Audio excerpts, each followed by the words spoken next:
welcome back to Rocks for Brains. I actually wanted to do this video a couple weeks ago. I got a rock saw finally, and I wanted to cut a bunch of stuff and show you what they looked like on the inside. But I had some technical difficulties, and they're fixed now. I'm going to show you a few things. So I got the high-tech 10-inch slab saw. Because I wanted to have the capability of cutting bigger rocks as well as smaller slabs and different pieces to make into cabochons. But unfortunately, I put it together and then waited a week. And I was like, oh, I'm gonna go do a video, blah, blah, blah. It's gonna be so much fun.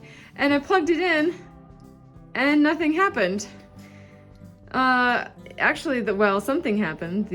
When I plugged it in, the GFI outlet tripped.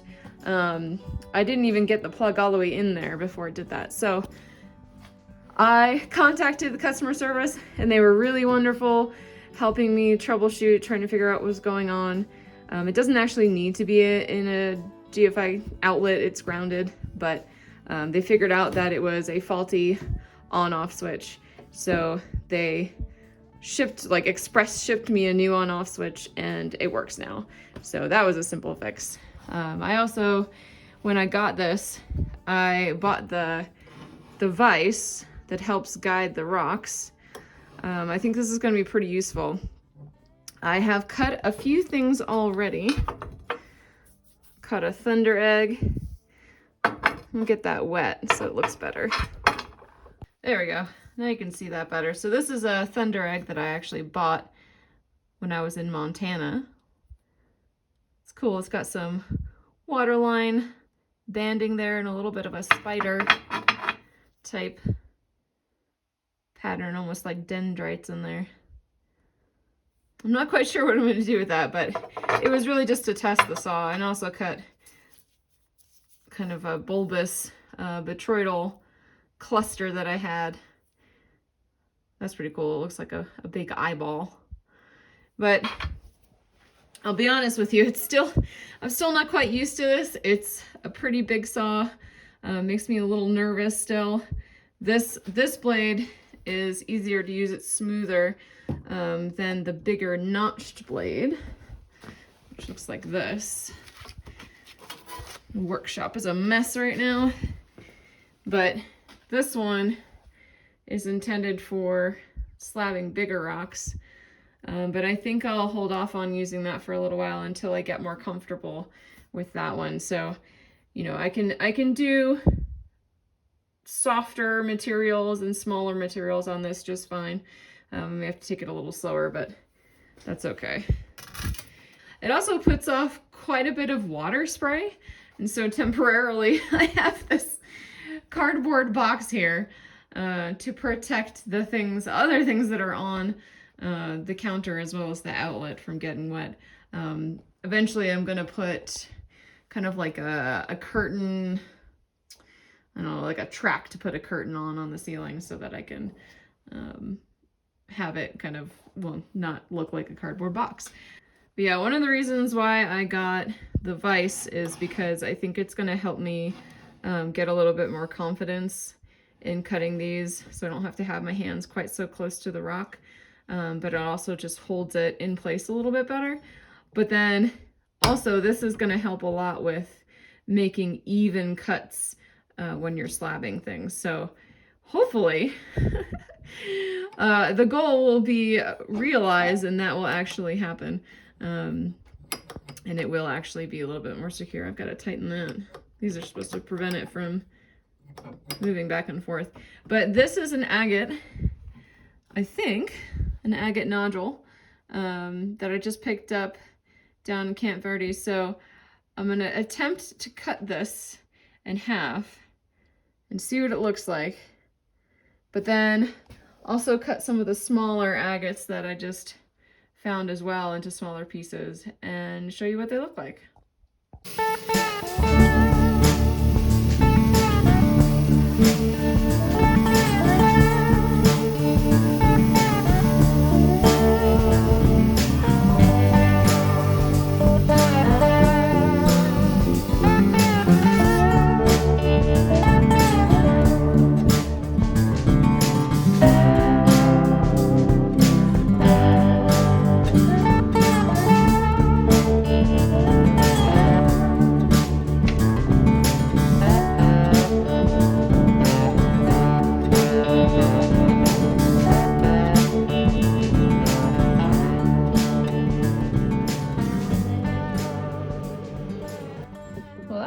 successful. Got some nice patterns in here. I actually didn't end up needing the vise for this one. It was softer than I expected. Actually, they were all a little softer than I expected. Let me get some water here. They've kind of dried up just a little bit. Oh yeah. That's awesome. And I mean, looking at the outside of that, you wouldn't think that it would have that much clear and fortification patterns inside, but it did. And this one has, it's almost purple on the inside there. Some of the red is kind of, I guess, reflecting or refracting into the clear, but that's a nice orangey moss pattern. There's some cool fortification lines on the side of that one too. That's one side of that piece, and then there's, I think that's the other side. Yeah. That's pretty nice. Cut this one. So this was a seam that I pulled out, and then I just cut it in half to see what it was gonna look like. Look at all those patterns. Let's see if I can zoom in a little bit. Oh wow. That is amazing. So hopefully I can get that, you know, kind of like slabbed out and use that to make cabochons. This red one is pretty awesome too, but it was fragile.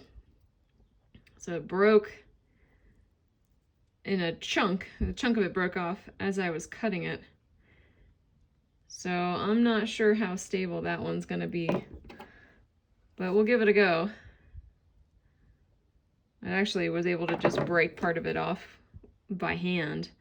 So, I mean, that may have been because, you know, sometimes when you're getting these out of the source material, you have to hit it fairly hard with a chisel and hammer. So I think it makes little microfractures in there, and sometimes you don't know that until you start playing with them, but gosh, that is amazing. All right, so now I think I want to try to use the vise and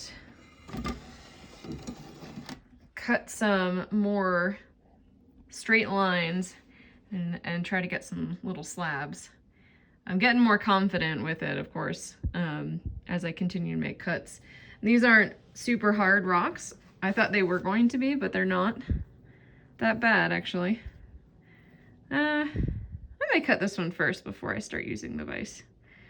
We'll see. I'm also going to try to get a better angle for you guys on the saw, but I don't want to get my phone all wet, so we'll see. I'll put it up there and we'll see what happens.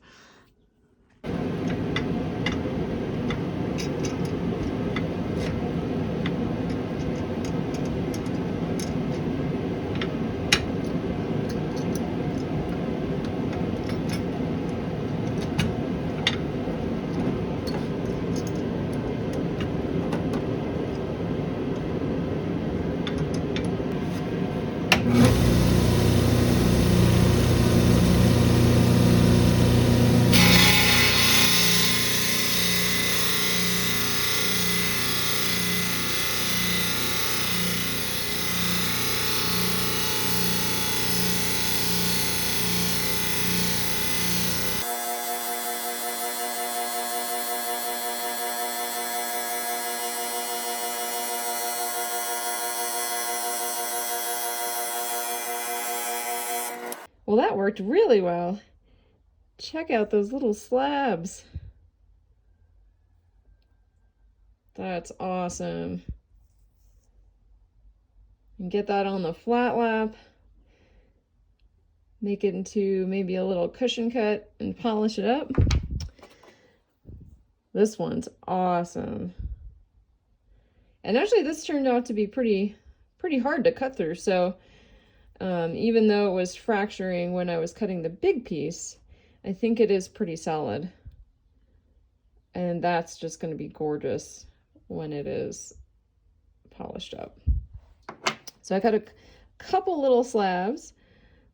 Oh, you can see through that one. Ah, that's cool. And I think I'll stop there with the agates. I might just cut some more bigger pieces, but I really like using the vise, actually. It's really helpful for keeping it steady. It's a little fiddly to get it, you know, kind of at the right angle, the right security, I guess, on the rocks. But what I found was this piece on the right, this little screw on the right, you have to adjust that one first because that's what moves this plate closer or farther away from the rock. And so if you keep loosening that one or tightening one, you actually turn the screw here, or the bolt, I guess, to make it closer or farther away.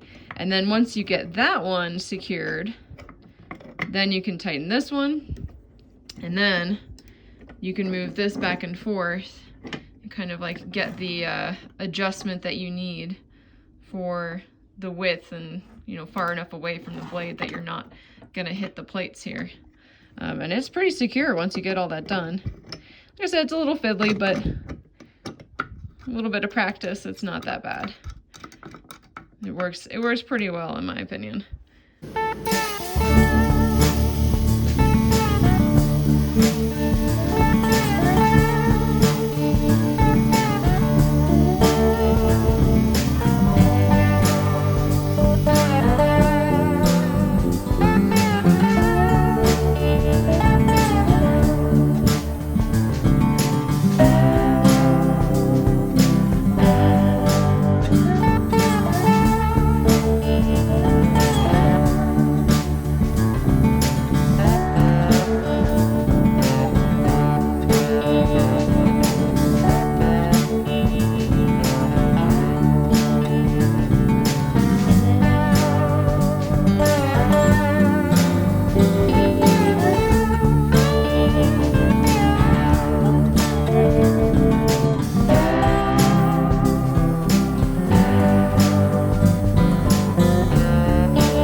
So I cut a few more things, including some petrified wood, because I wanted to see how different that was to the agates, and it is definitely harder to cut. It's a little denser and just harder in general, but it works pretty well. And one of the reasons I wanted to try to cut the petrified wood is because my next jewelry project is making an inlay channel ring using little pieces of petrified wood. So I wanted to see how small I could cut little pieces of the chunks I have here. And it's actually not that easy to cut smaller pieces, because usually what happens is you get like a little corner and it breaks and goes click, and it like flies away and you can't find it again. But I'm sure I'll figure something out on that. And I wanted to cut this in the slice too, but because it's round, it's pretty hard for the vise to hold on to it. If I cut it again, I think I'd have to cut it this way. But that's okay. I'm going to just try to polish it, I think. Well, that was just a little taste of what the saw can do. I'm still learning, you know, what it's capable of, what I am capable of. And, you know, it's a process to figure out how hard you have to push against the blade to get it to cut, but not overwork it. the machine anyway, not overwork the machine and the motor. Maybe at some point down the road, I'll try the bigger blade, the notched blade, and see how that goes. I'll probably put something on the vise when I do that first, because it scares me a little bit. But I hope you all enjoyed that. Thanks for watching, and until next time, try to learn something new every day. Bye!